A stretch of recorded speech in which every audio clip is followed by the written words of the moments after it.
Is it just us? Or is everyone suddenly booking flights to Puglia like it's a secret someone accidentally let slip on TikTok? Italy's heel is officially having its moment. But should you follow the hype?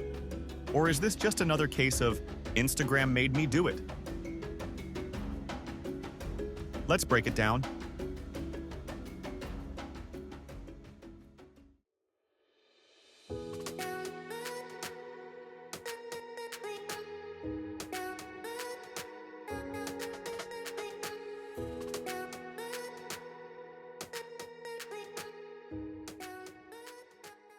Puglia, pronounced Puglia, not Puglia, we beg you, has long been Italy's quieter, sun-soaked cousin. While the Amalfi coast gets all the headlines and all the crowds, Puglia's been biding its time with whitewashed towns, olive groves for days, and beaches that look like someone copy-pasted Greece onto Italy. The coast is the main event. Start with Polignano and Mare, where the town itself hangs off a cliff, and locals treat 30-foot dives like light cardio. Just south, the postcard continues at Lama, Monachile, a cove so dramatic it looks like it was designed for a perfume commercial. And if sand is more your style than stone, head to Punta Prosciutto, where the water is so blue it'll make you question your screen's color settings. Want more options? Drive to Torre dell'Orso and float in bathtub-clear water. Or explore the caves near Santa Maria di Lecce, best seen on a boat tour that'll have you zipping past limestone arches and secret coves like a Mediterranean Bond villain. But Puglia isn't just about what's around the water. It's also about what's in it. Seafood here is next level. Think spaghetti with sea urchin, octopus straight off the grill, and raw shrimp so fresh they practically wave at you. Pair it with a glass of local Primitivo wine and a loaf of pane di Altamura, and you'll understand why Italians vacation here too. Speaking of local flavor, don't miss Ostuni, the White City. It's all hilltop views and winding alleys that feel like a maze designed by a minimalist. Then there's Alberobello, which looks like a village of stone gnomes decided to build luxury Airbnbs.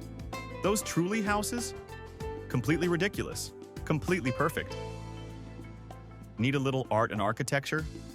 Lecce delivers full Renaissance drama without the Florence crowds. It's got more Baroque flourishes than a royal wedding, and is still somehow low-key. Nearby, Martina Franca and Cisternino are where you'll find local life still thriving.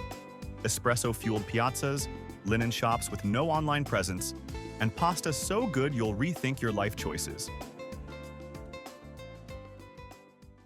Quick pause. If this sounds like your kind of coastal getaway but you're torn between Italy and France, check out our video on best things to do in Nice, France. It's got pastel facades, beach clubs, and a strong chance of rosé in your hand by 3 p.m. Now, back to burrata and turquoise water. While you're here, book a boat tour, either along the Adriatic coast or on the Ionian side near Gallipoli, where the beaches go full Caribbean mode. And if you're into cycling, the back roads are a dream. You'll pass olive groves, ancient stone walls, and maybe a shepherd or two, Puglia's version of a traffic jam. As for where to stay, skip the cookie-cutter hotel and opt for a masseria. That's a traditional farmhouse turned boutique stay. Some come with pools, vineyards, and kitchens that could win awards, while others are charmingly rustic and blissfully offline. Either way, you're in olive oil country. Literally. Puglia produces over 40% of Italy's olive oil, and once you've dipped fresh focaccia into the good stuff, there's no going back. Getting around? You'll want a compact rental car. Not just for the freedom, but because Puglia's roads can be, let's call it adventurous. Think winding lanes, occasional donkey crossings, and zero patience for second guessing. Just embrace it. So, should you go to Puglia this summer?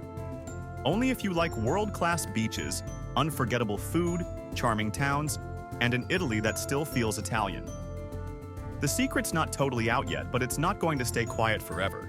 And no, you don't need a yacht. Just a sense of adventure and maybe a little extra luggage space for olive oil.